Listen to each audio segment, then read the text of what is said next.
प्रथम प्रश्न के उत्तर में महर्षि पिप्पलाद ने उत्तर देना आरंभ किया और इसमें सबसे पहले उन्होंने प्रजापति का नाम लिया है। प्रजा कामो वै प्रजापति ही। जो प्रजापति हैं उनके हृदय में, उनके चित्त में प्रजा उत्पन्न करने की कामना अंकुरित हुई। पूर्व प्रकरण ग्रंथों के अध्ययन के आधार पर फिर इस मंत्र की व्याख्या होनी चाहिए। सृष्टि, जैसा आप कई बार पढ़ चुके, सृष्टि कोई नवीन रचना वेदांत में नहीं मानी जाती। सृष्टि अनादि है, जीवत्व अनादि, जीवत्व का हेतु अविद्या अनादि और कर्ता भोक्ता रूप जीव की कर्म परंपरा भी अनादि है। और इन्हीं कर्मों के बल पर जीव सृष्टि के वर्तमान काल में स्थिति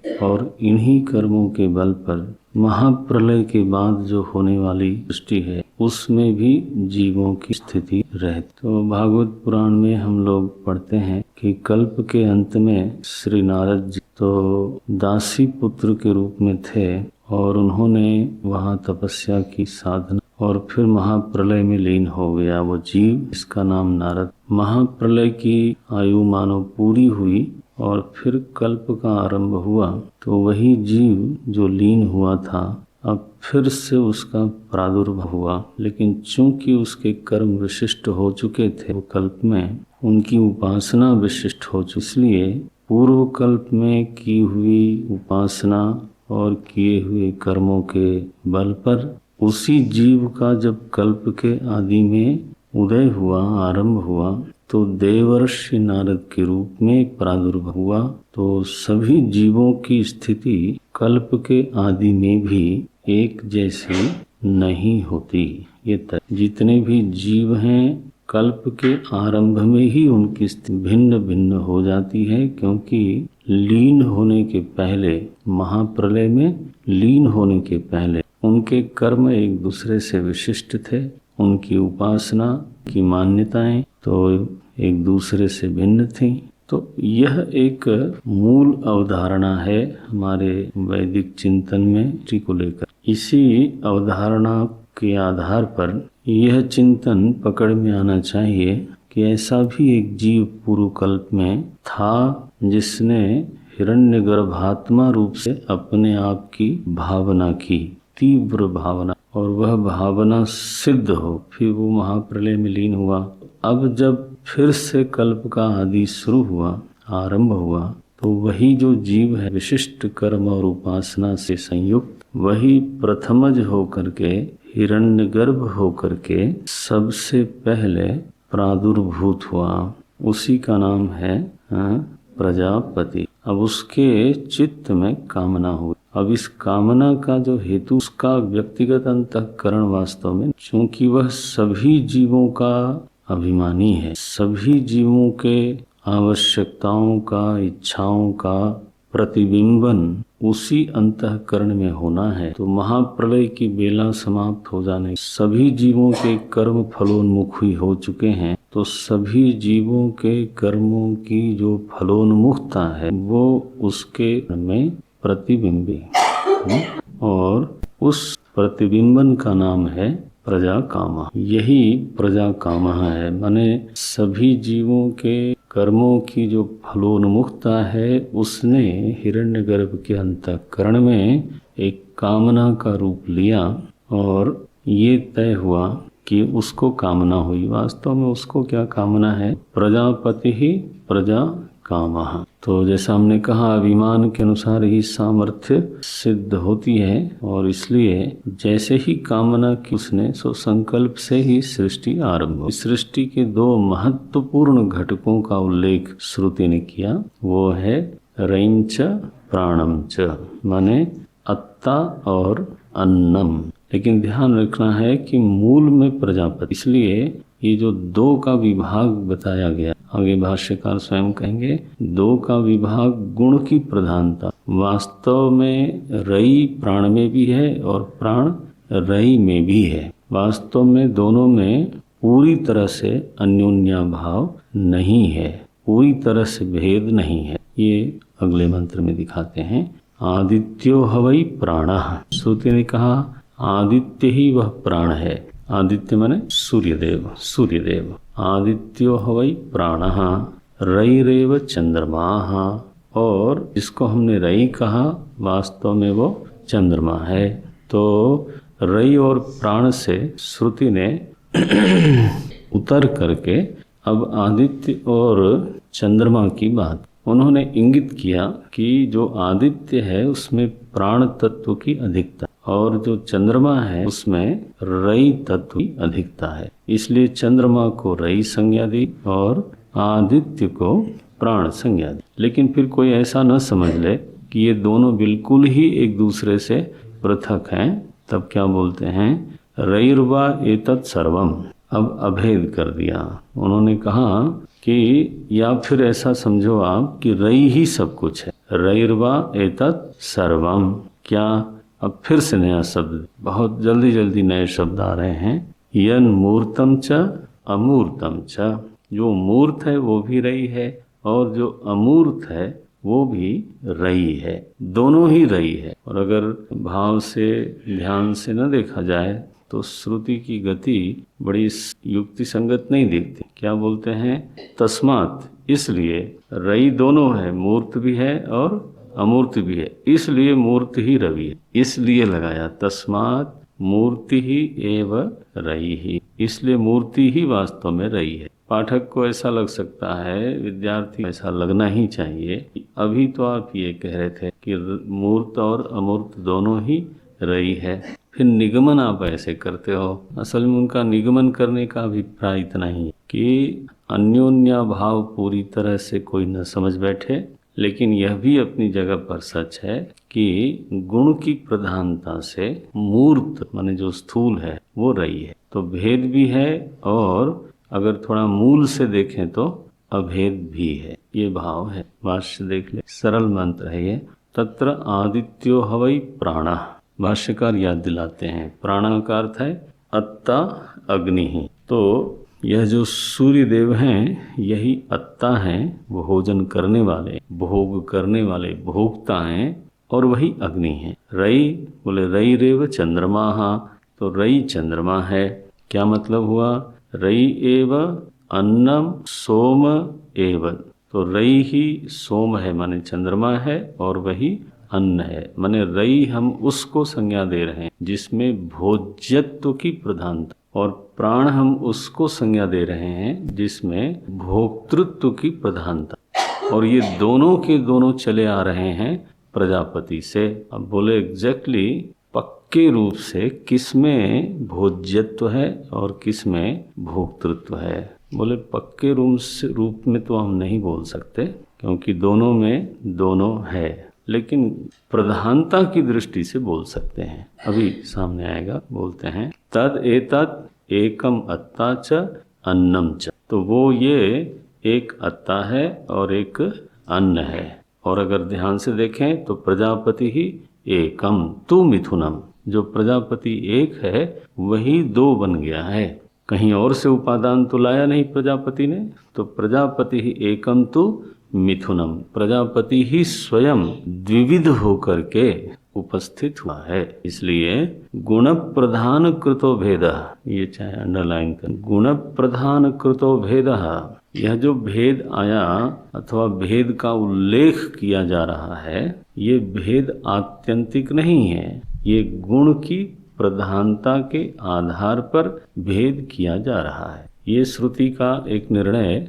अन्य श्रुतियों में भी आप देखें, क्योंकि अद्यते अत्तिचा अन्नम, अन्नम की परिभाषा तैत्तरीय उपनिषद में दी गई, जो भोगता है और जो भोगा जाता है दोनों ही अन्न है। व्याख्या कैसे है इसकी कि मैं अपने को आज भोगता समझता हूँ, जगत मेरा भोग्य है, ऐसा एक दृष्टि से कहा जा सकता, लेकिन मेरा भोग दूसरे लोग करते हैं। भाई मेरी वाणी का भोग करेंगे, मेरे रंग रूप का भोग करेंगे, मेरी क्षमताओं का भोग करेंगे, और जो इस शरीर में जो बहुत सारे सेल्स हैं, कीटाणु हैं, उनके लिए तो हमारा शरीर अन्न ही है, नहीं है, निरंतर खाए जा रहे हो। गुरुदेव कभी बहुत स्थूल बना के इस बात को कि ये जो चील कौवे हैं, जब ऊपर से वो अपनी हवाई यात्रा में होते और आप लोगों को नीचे देखते तो बड़े खुश हो। वो कहते हैं कि ये हमारी फसल लहरा रही है, उनके लिए तो हम अन्नवत ही होंगे। अच्छा चलो चील कौओं को छोड़ दो, मैंने आपका मन क्यों खराब किया जाए सुबह। मच्छरों को आप कैसे लगते होंगे, भोक्ता की भोग्य। महाराज बिल्कुल भरे हुए उनके जूसी फ्रूट की तरह, जैसे आपको आम अमरूद लगते हैं उसमें जूस जूस दिखता है, वैसे उनको आपके जो भी एक्सपोज्ड अंग हैं वो उनको बिल्कुल दिखते हैं। पता नहीं उनको सीधे सीधे रक्त दिखता होगा कि आपकी शक्ल भी दिखती है। Packed food. इसलिए वास्तव में यह विभाग पक्का नहीं है कि कौन भोगता है और कौन भोग्य है, क्योंकि मूल में वस्तु एक है, प्रजापति।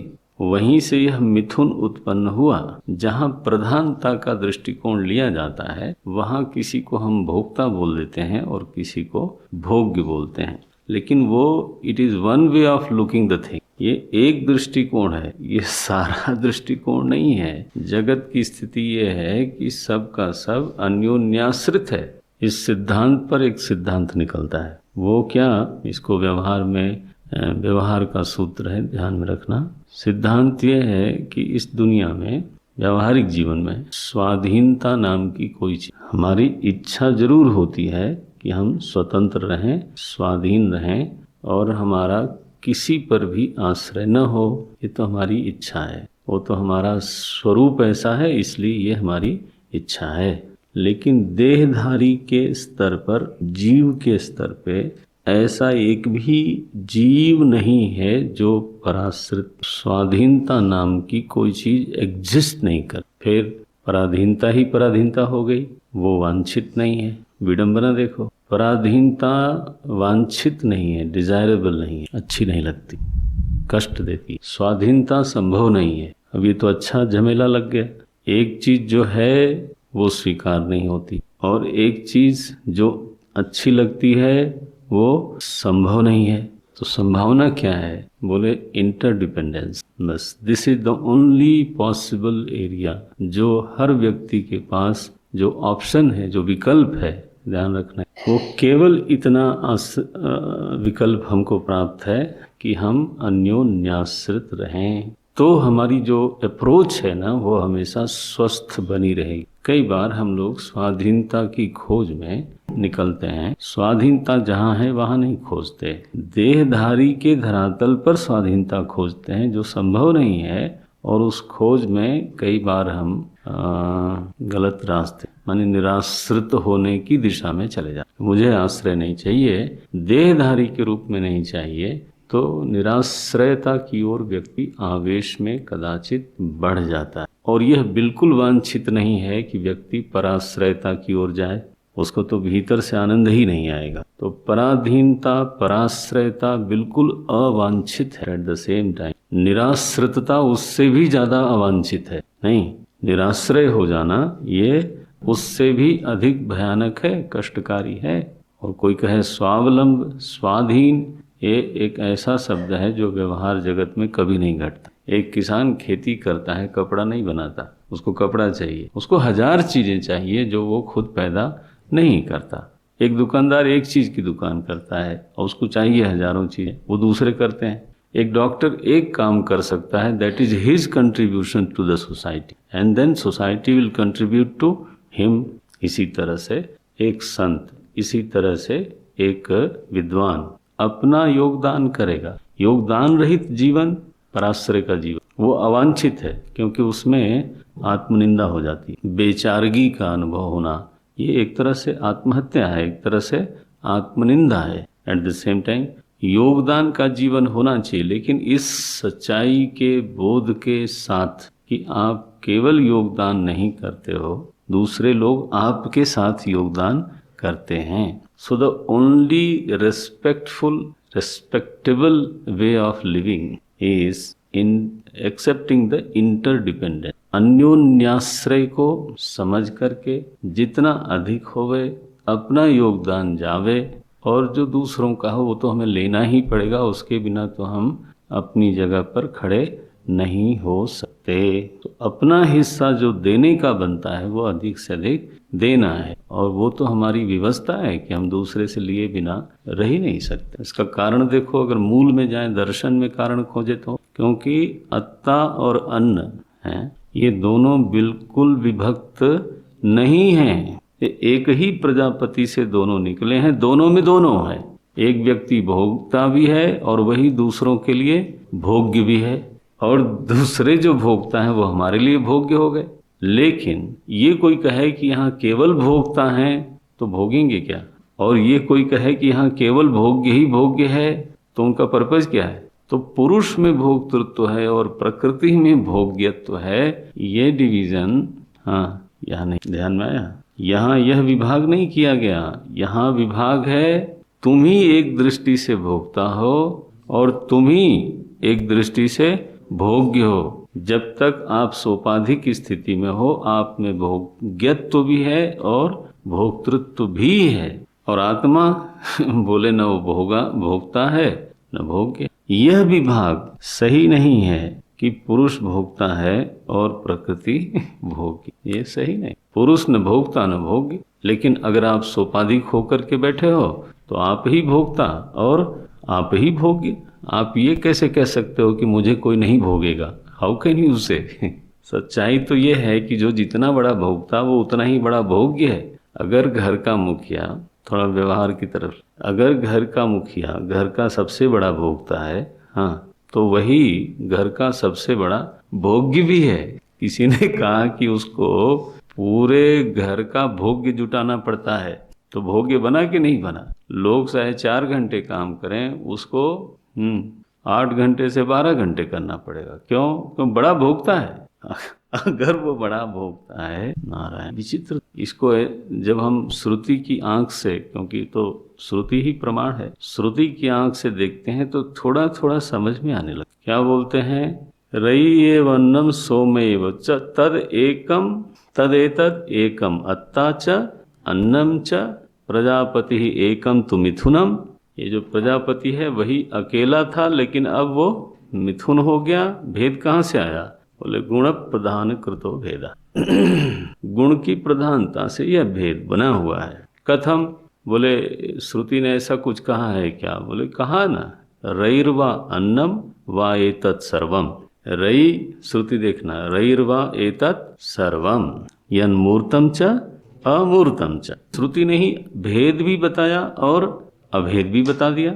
अभेद कोई भाष्यकार ने बताया हो या अभेद कोई और बतावे तो वो तो फिर थोड़ा प्रामाणिक नहीं होगा। श्रुति ने स्वयं ही बोल दिया, रईर्वा एतत् सर्वम मूर्तम अमूर्तम च मूर्तम यन्मूर्तम च अमूर्तम च। बोलते हैं रईर्वा अन्नम वा एतत् सर्वम, अन्न ही मानो सब कुछ है। क्या? किम तद? बोले यन्मूर्तम च स्थूलम। जो स्थूल चीजें हैं, मूर्त हैं, वो भी रई है, और जो सूक्ष्म है वह भी रई है। मूर्ता मूर्ते अत्रु अन्न रूपे। ये बड़ा सुंदर है। प्रायः जो स्थूल होता है वो भोग्य होता है और जो सूक्ष्म होता है वो भोक्ता होता है। अत्रु अन्न रूपे। मूर्त अमूर्त का भाष्य क्या किया? मिला? अत्र जैसे आप कर्तृ लिखते हो ना, ऐसे बोल दो अत्रि। अब त्रि मैं बोल रहा हूँ, आपकी वैसे शब्द है अत्रु। त्रु भी नहीं और त्रि भी नहीं। ये जो ऋषि वाला र लगता है, बड़ा विचित्र उच्चारण है। जैसे किसी किसी स्टेट में कृपा बोलते हैं, कृष्ण बोलते हैं, है ना? कृष्ण हरे कृष्ण हरे बोल ही देता हूँ, गुजरात में से कृपा बोलते हैं, क्रू। और हमारे उत्तर प्रदेश में, मध्य प्रदेश में, बिहार में कृपा बोल, कृपा।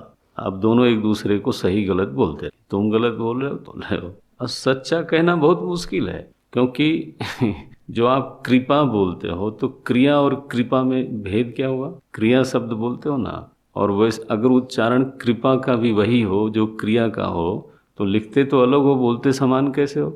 अच्छा, कृपा सही है तो क्रूर और क्रू दोनों का उच्चारण एक हो गया, क्रूर और कृपा।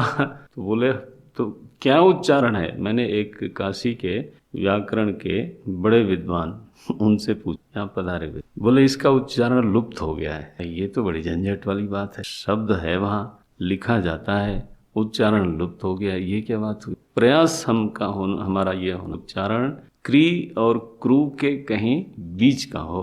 अब वो बीच कहाँ है, वो सबका अपना अपना बीच, जो जिधर बीच समझ ले। इसलिए मैं शब्द बोल रहा था अत्रु। अब ये कहा इसकी व्याख्या ही कर दूं। अत्रु माने अत्ता, कर्तृ माने कर्ता, ऐसे। तो जो मूर्त है वो है अन्नम, और जो अमूर्त है वो अत्रु। क्या बोलते हैं? मूर्ता मूर्ते अत्रु अन्न रूपे। जो अत्ता है और जो अन्न है, दोनों क्या है? भाष्य देखें, रई रेव। रई ही दोनों है, भोक्ता भी वही है और भोग्य भी है वही है। एकदम बिल्कुल भेद दोनों में नहीं है, लेकिन फिर भी गुण की प्रधानता से तो भेद है ही है। इसलिए निगमन करती है श्रुति, तस्मात् मूर्ति रेव रई ही। इसलिए भाई गुण की दृष्टि तो जो स्थूलता है वही भोग्य है। अब देखो ना, शरीर हमारा भोग्य हो सकता है, स्थूल है, लेकिन भोक्ता का जो भाव घट रहा है वो इंद्रियों में घटेगा, वो सूक्ष्म है। मन में घटेगा, वो और सूक्ष्म है। बुद्धि में घटेगा, वो और सूक्ष्म है। और बुद्धि उपहित चेतन में घटेगा, वो और सूक्ष्म है। तो भोक्ता भाव घट रहा है सूक्ष्म में, और भोग्य भाव घट रहा है स्थूल में। अब ऐसा कौन है जो स्थूल नहीं है, और ऐसा कौन है जो सूक्ष्म नहीं? सभी व्यक्तियों में स्थूल भी है और सूक्ष्म भी है। तो बोलते हैं अत्रु अन्न रूपे रई रेव तस्मात् प्रविभक्तात्।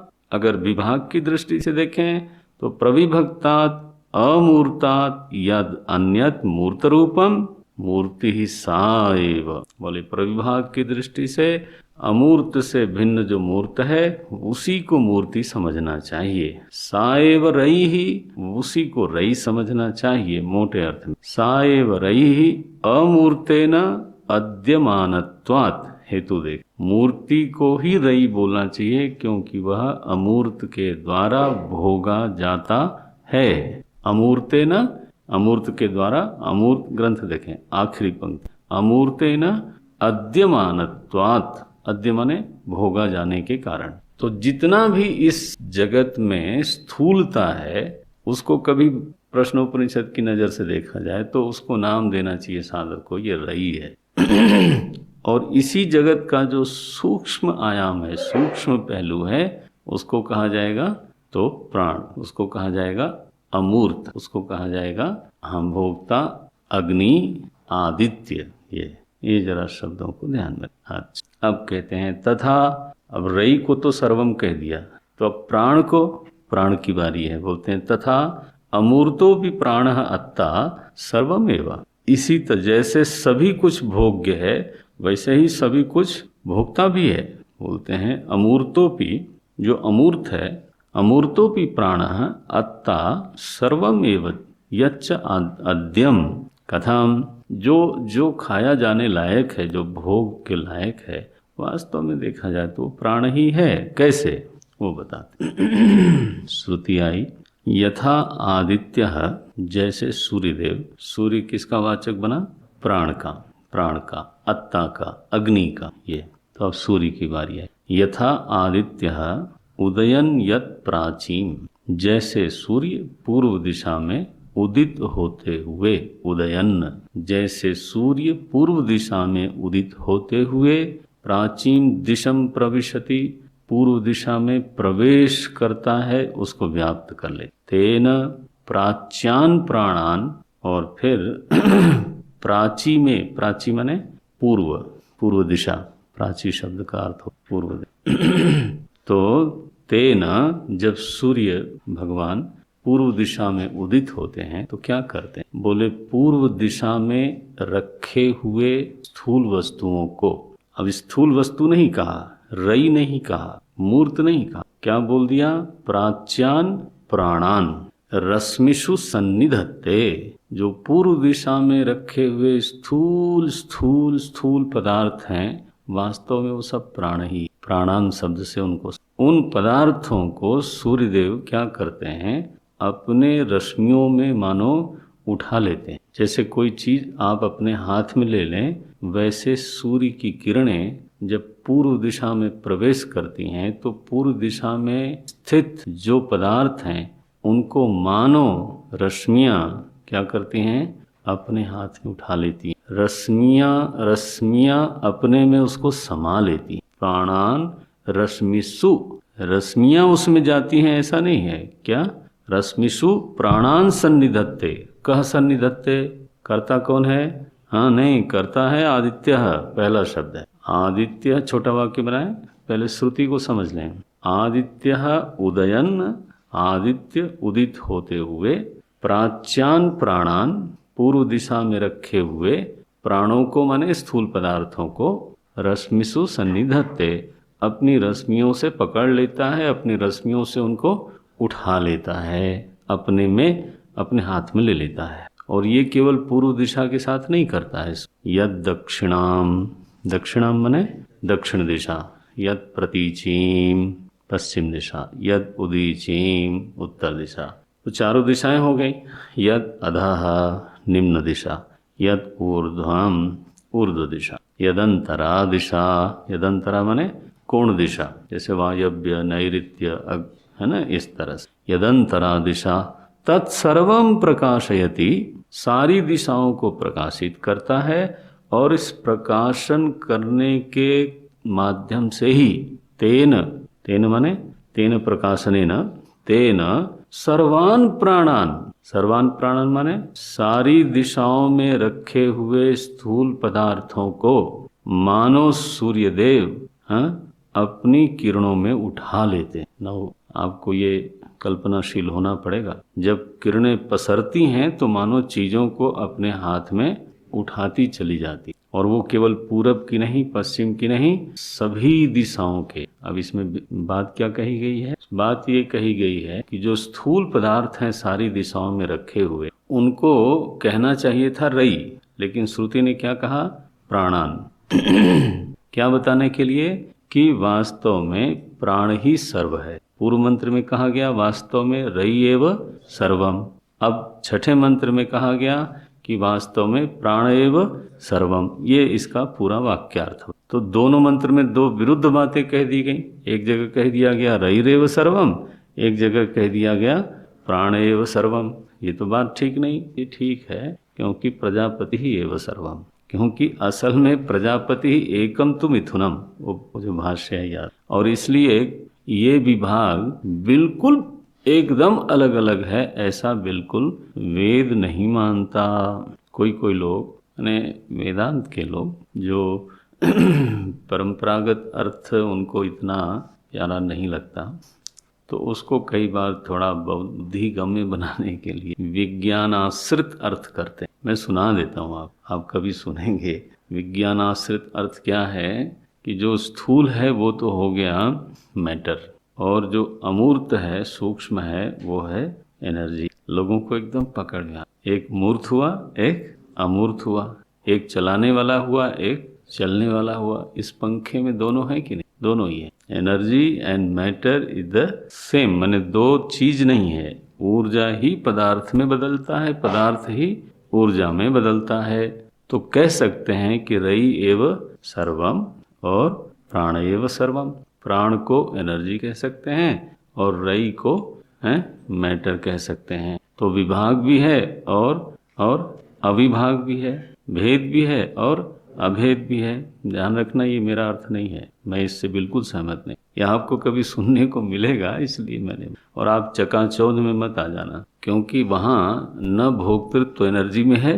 ध्यान रखना, भोक्तृत्व चेतन में होता है। भोक्तृत्व का संबंध, कामना का संबंध कभी जड़ वस्तु से नहीं होता। श्रुति का असल में उद्देश्य ही कहीं कहीं असफल हो जाए। जब हम ऐतरीय पर हम आएंगे प्रभु कृपा से, तो वहाँ भी कामना दिखाई गई है, मूल में ही कामना दिखाई गई। तो श्रुतियां सृष्टि के मूल में कामना या ईक्षण क्यों दिखाती है, ये प्रश्न है। अब हम आपको ये बात बताना पड़ रहा है, बताना पड़ेगा, और आपको बहुत जल्दी अपने को बड़ा करना पड़ेगा, क्योंकि एक ही विषय पर चार श्रुतियां क्या बोलती हैं। सृष्टि के मूल में ईक्षण, सृष्टि के मूल में कामना, सृष्टि के मूल में संकल्प, ये श्रुतियों में दिखाया जाता है। और लोग प्रश्न करते हैं कि वहाँ अंतःकरण ही नहीं था तो संकल्प। तो ऐसा कोई बहुत नवीन मौलिक प्रश्न नहीं है किसी का।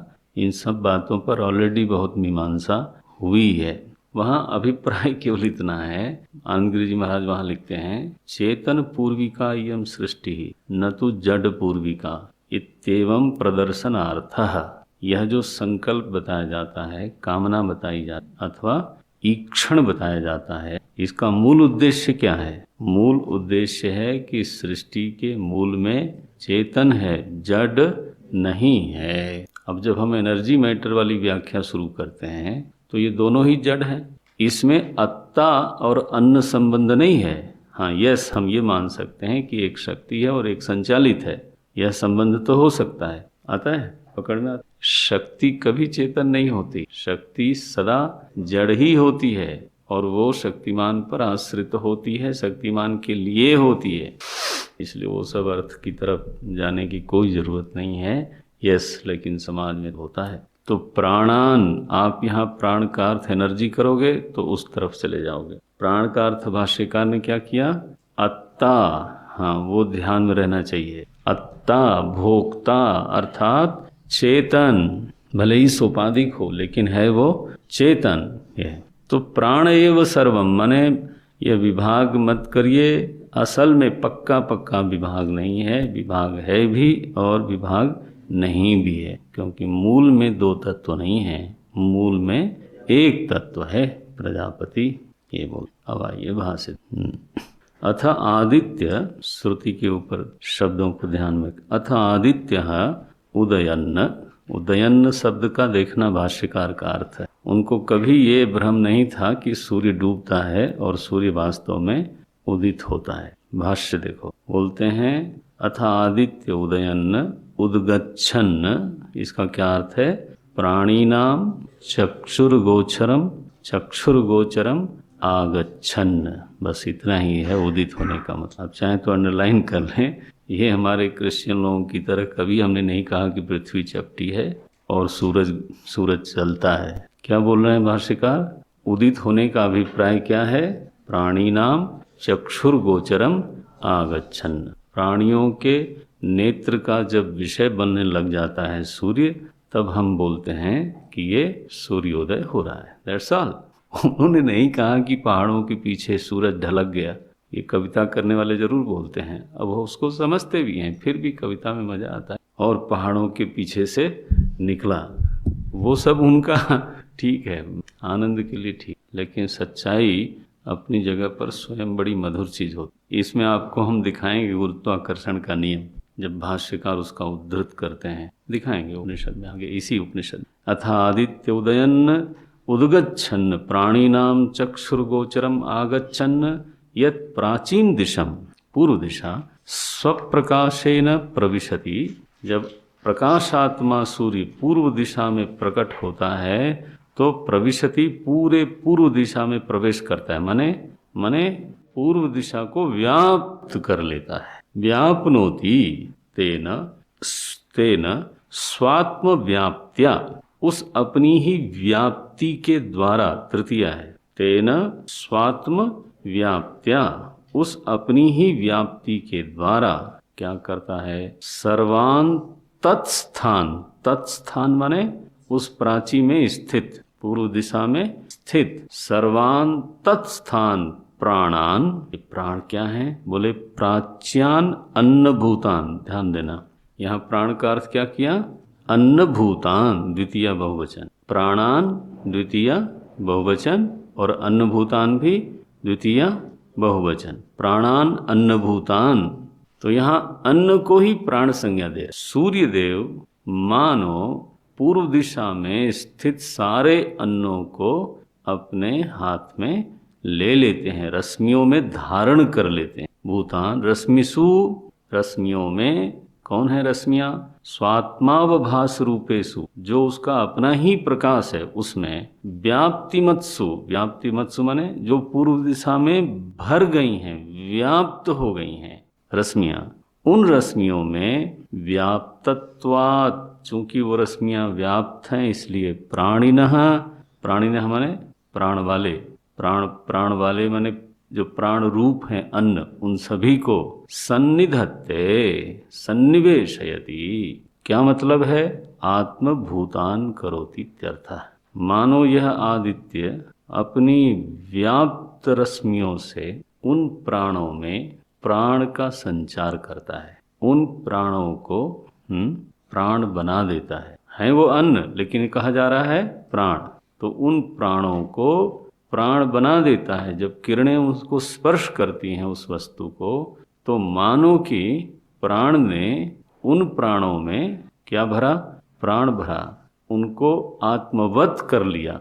भाष्यकार लिखते हैं सन्निधत्ते का अर्थ आत्मभूतान आत्मभूतान करोति, माने दोनों एक हो जाते हैं। जो अन्न है वह भी प्राण रूप हो जाता है, और जो उसको धारण करने वाला है वह भी प्राण रूप हो जाता है। इसमें एक व्यवहारिक भाव ये भी होता है, आगे चल के आएगा इसका, कि सूर्यदेव जब पदार्थों को स्पर्श करते हैं तो फिर उन पदार्थों में जो ऊर्जस्विता है, तेजस्विता है, वह बढ़ जाती। और बिल्कुल स्थूल अर्थ धरातल पर ऐसा भी अर्थ करते हैं लोग कि सूर्योदय होने पर जो पदार्थों के सन्निधि में रहने वाली वायु है उसमें ऑक्सीजन की मात्रा बढ़ जाती है। हाँ, ऑक्सीजन की मात्रा बढ़ जाती है। और स्थूल लेवल पे तो ऑक्सीजन को ही लोग प्राण बोलते हैं, प्राणवायु। लेकिन ये सब व्यवहारिक अर्थ है। मूल अर्थ है कि दोनों एक हो जाते हैं। जिसको हम अन्न कह रहे थे वो भी प्राण है,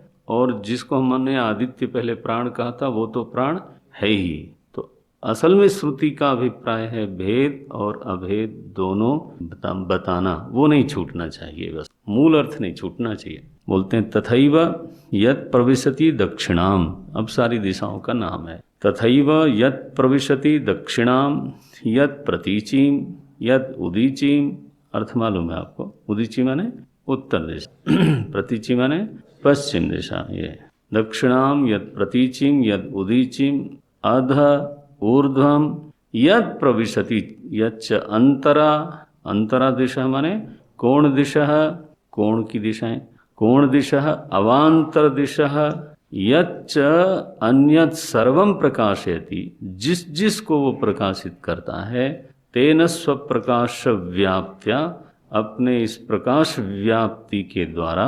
अब इस पंक्ति को देखना, प्रकाश व्याप्ति के द्वारा सर्वान सर्वदिक स्थान, सारे दिशाओं में रखे हुए प्राणान, प्राणों को रश्मिषु, रश्मियों में सन्निधत्ते, धारण कर लेता, एकीभूत कर लेता है। माने आदित्य और उसमें जो रखे हुए पदार्थ हैं दोनों एक हो जाते हैं। वो प्राण संयुक्त हो जाते हैं और प्राण पदार्थ संयुक्त हो जाता है, दोनों एक हो जाते हैं। सो पूर्व मंत्र में कहा गया रैरेव सर्वम, अब कहा गया प्राण एव सर्वम। ये फलितार्थ है, इसको समझ के रखना है। दोनों का भाव बताने के बाद अब सूर्यदेव की थोड़ी सी हमें कहना चाहिए स्तुति है। और हमारे मन में ऐसा भाव आता है पढ़ाते समय कि सूर्यदेव का जो एक निर्वचन है या वर्णन है, या कहिए सूर्यदेव के बारे में जो एक इमेज बनाई है श्रुति ने है, वो अद्भुत है। एक उपनिषद की कविता सूर्य के संबंध में है। हम देखेंगे इसको अगली कक्षा। ओम ओम ओम ओम ओम ओम पूर्णमदः पूर्णमिदं पूर्णात् पूर्णमुदच्यते पूर्णस्य पूर्णमादाय। ओम शांति शांति शांति। हरि ओम। श्री गुरुभ्यो नमः। हरि ओम।